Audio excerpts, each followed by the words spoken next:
After creating Life is Strange as well as some other choice-based narrative games in the 2010s, Don't Nod have finally returned to the adventure genre with Lost Records' Bloomin' Rage. The game that I sort of had on my radar, I was interested in it, especially since I am a self-proclaimed Life is Strange fanboy, although that's mostly for the original game, since I really haven't had a chance to play Don't Nod's direct sequel. But even then, solely based off of that original game, I had faith that they'd be able to capture that same lightning in a bottle with Bloomin' Rage. And they did, for the most part. You should know by now that my videos are never that simple. Going in, I'd only seen the very first reveal trailer, so I knew that there were 4 girls, a hole in the ground, and some weird magic shit. That was all. And I'm very glad that I did that, because Lost Records is the most relaxed, slice-of-life game that I've seen in a while, and seeing anything else would have given me different expectations. I really like the setup of 4 girls meeting in the summer of 1995, only to swap back and forth with the present day of 2022, where there's clearly been some mystery involving something traumatic that happened back then. So they have to retrace their steps, giving us the game that we got. And while there are some revelations, mainly the big one, that being this weird massive hole in the ground that's accidentally conjured by the girl's curse, this entire 7-hour runtime is mostly just 4 girls hanging out, which isn't really a complaint, at least not for me. Watching people shoot the shit is my jam, and executing that in a way that's interesting in a video game is a hard sell,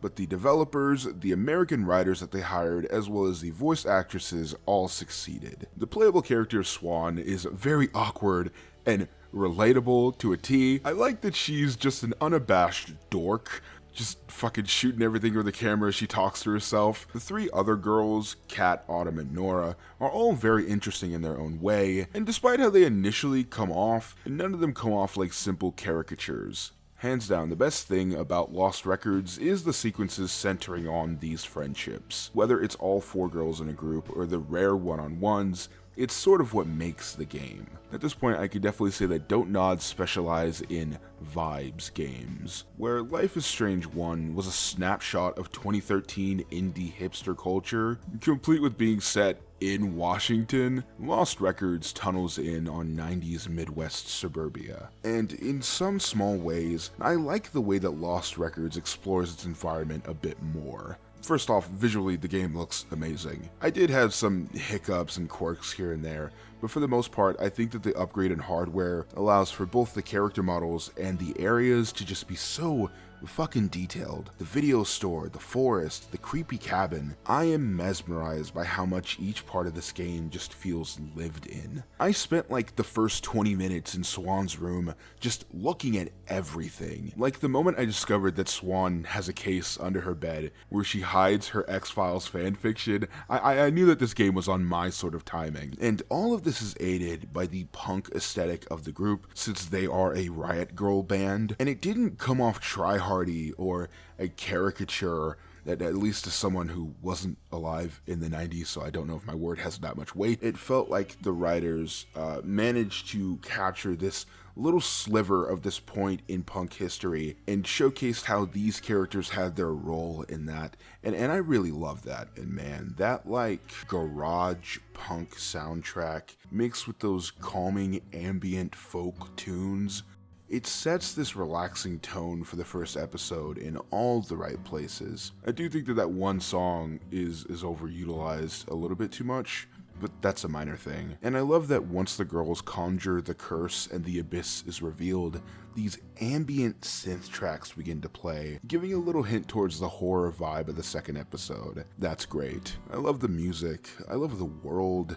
I love that Swan is such an awkward little duckling all the time. I love all the little details and the amount of work put into this game. Like when I realized that the in-game camera automatically turns the footage you record into a home video that you watch with the other characters, that shit blew my fucking mind. This game brings the exact sort of creativity and innovation to a genre and setting that we've seen time and time again that just breathes new life into its lungs. Like, this clearly wasn't a game made because of the 20-year culture cycle or simple nostalgia. You can clearly tell that the team at Don't Nod cared about these characters and used this setting to explore the theme of the passage of time.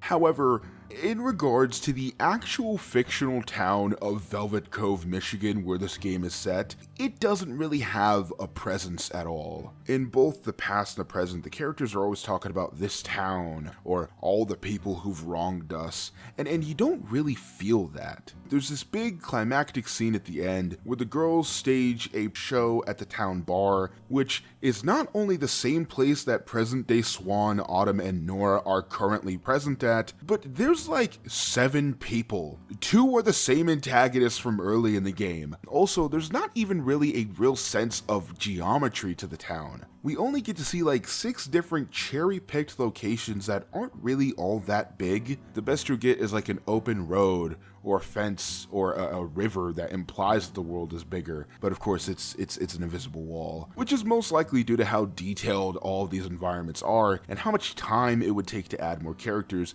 and more areas. Also, we are exploring all this solely through Swan's flashbacks, so we're stuck only going to places that are important. It makes sense why there's not an explorable town. I want to make it clear that that's not what I'm looking for. It's just really jarring when these girls will complain about the people in this town, and we've only met like 3 of them. We haven't even seen Swan's mother, or Nora's dad, or Kat's overbearing dad, who plays a pretty big part in hers, Casey, and Corey's characters. And all of these people are just off screen. We don't really see the girls interacting with anybody in 2022, except for the bartender, who is really fucking close. The problem is that the game goes for the same story as The Craft, which is a really good movie about a bunch of teenage witches getting revenge on those who've wronged them. But I'll tell you what, it's really hard to get revenge when there's nobody in the fucking game. And this is where I have to talk about the story. The inciting incident is that in 2022, Autumn's mom gets a package meant for the girls with all this creepy ass handwriting on it that only someone who knew them all in 1995 could have written. And something really bad happened off screen, so bad that the girls all completely agreed to never talk to each other again. But once they find out about the package, they all return from across the country to Velvet Cove to reminisce about everything that happened that summer in order to figure out what's going on now.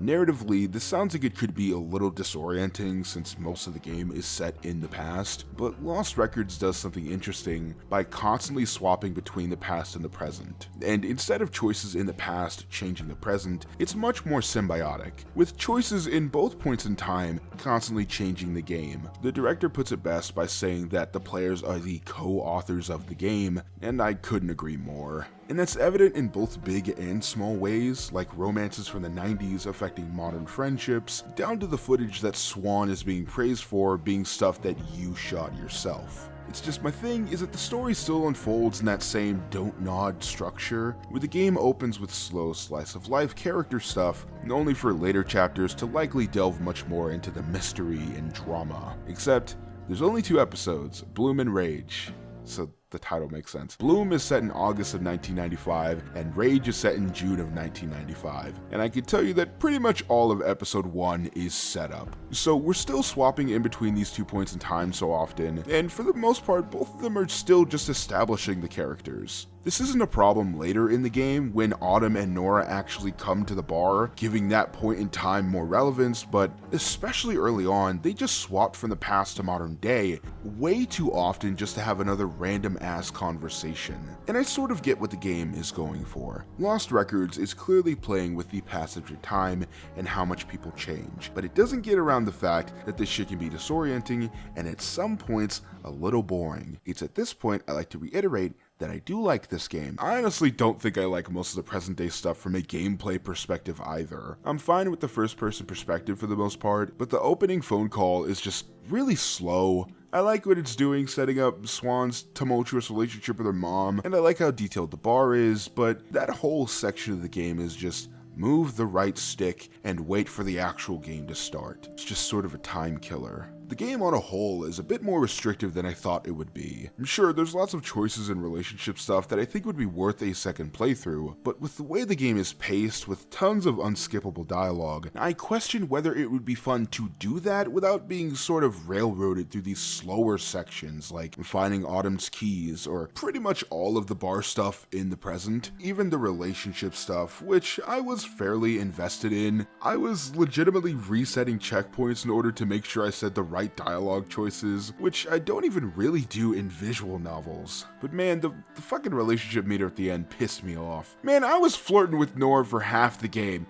We almost kissed, only to come out with a BFF rating. What do you mean? These all might sound like nitpicks, but I gotta say that that's all that's really here to comment on, since Don't Nod, in a baffling decision, decided to release episodes 1 and 2 separately. Granted, episode 1 is not short, it's about 6 to 7 hours long, but there's really only 3 major story events. The girls meet up and become a band, they conjure a curse creating a massive hole that gives them wish powers, and the ending cliffhanger where it's revealed that Kat has leukemia, and that's really it. The game actually ends with a "to be continued" and a reassurance that episode 2 will release for free on April 15th. That's 2 months for you motherfuckers with dyscalculia. The director, Michel Koch, implores that he wanted to release it in 2 parts to both avoid the Netflix binge model, as well as push fans towards speculation and theories. And this release model made sense for the very first Life is Strange game back in 2015, partly because Don't Nod was a much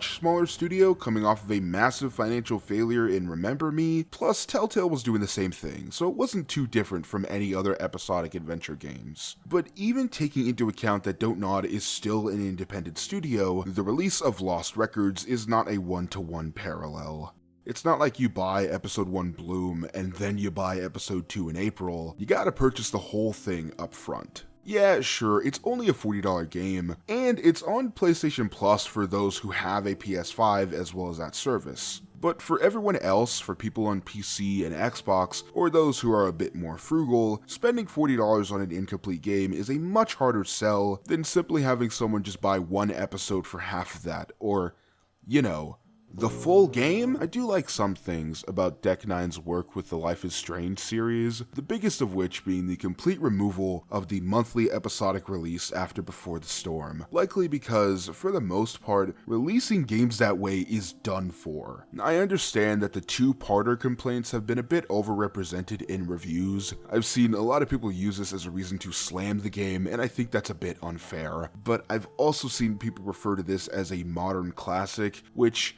I want to agree with, because yes, I do love what's here, but in the end, it's a bit preemptive, especially when you consider that the least good part about Life is Strange was its final episode. I do really like what I've played of Lost Records so far, but that doesn't really mean anything. It's difficult to say anything too positive or critical or really anything definitive about the story, since there's nothing to truly gnaw on. While I understand that this was done intentionally to get us attached to these characters now, only to build up to the inevitable crash in a couple months, I just don't agree with this as a creative decision. It's interesting that the director speaks against the binge model as if it's not the way that tons of narrative-focused games have been released, many of which continue to stay in the minds of those who've played them years later. Yes, Lost Records has already begun to make an identity for itself, and it has a pretty strong fan base so far, but especially in an industry moving at a lightning speed pace, it's a harder sell to put out a game that's,